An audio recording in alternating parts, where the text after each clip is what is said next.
Nagsuporta kayo sa iglesia? Padlak natin iglesia ngayon. Anong na... Sige, tigbason din. Tigbaso na again. Kita ko. Kontay dia? Tigbasa, oh. Kabayad kag mahal. Anong nangyari sa aking ina na siyang Kantadja? Dumating na sa langit. Ayan guys. So nakikita ko yung ina ko guys na si Baing Kantadja guys. Dumating na sa langit guys. Tapos nagbanta pa sa iglesia ni Kristo kasi doon na daw yung mga iglesia guys. Papuntahin daw sa kaniyang sa kaniyang simbahan. Doon lang sila magsimba sa langit. Kaya pala yung si Encantadja guys, hindi na nakikita, hindi na lumabas sa bahay nila, kaya lumipat na pala sila sa langit. Anong nangyari sa iyo, ina?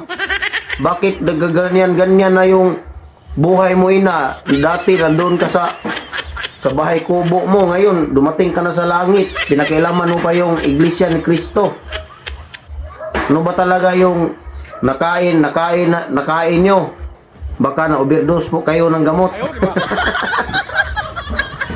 Kaya ako rin ina Encantadja, ayan o, dahil umasinso na ako dahil kayo ay napurdoy na, nakabili na ako ng malaking kwintas, galing ito sa Saudi Africa. Kayo ngayon wala na kayong dahil sa kagaguhan niyo, wala na kayong mga kwintas na ganito. Ako na po yung mayaman, kayo wala na talaga kayo. Hindi na talaga kayo asinso niyan. Palipat-lipat kayo ng tirahan. Sa akin malaki na yung kwintas ko. Yung corona ko gold na. Tapos yung kwintas malaki na. Yung sayo wala ka na, hindi ka na delibera na Shopee.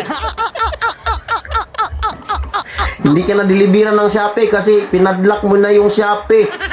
Pati yung mga ibang online selling, pinapadlakan nyo na. Ngayon, ang iglesia na naman yung gusto mong padlakan. Ano na nangyari sa'yo, aking ina? Nabubuang na siguro ka. Baka nabubuang na tong ina ko dahil dito sa kakainom ng gamot na tiwasin.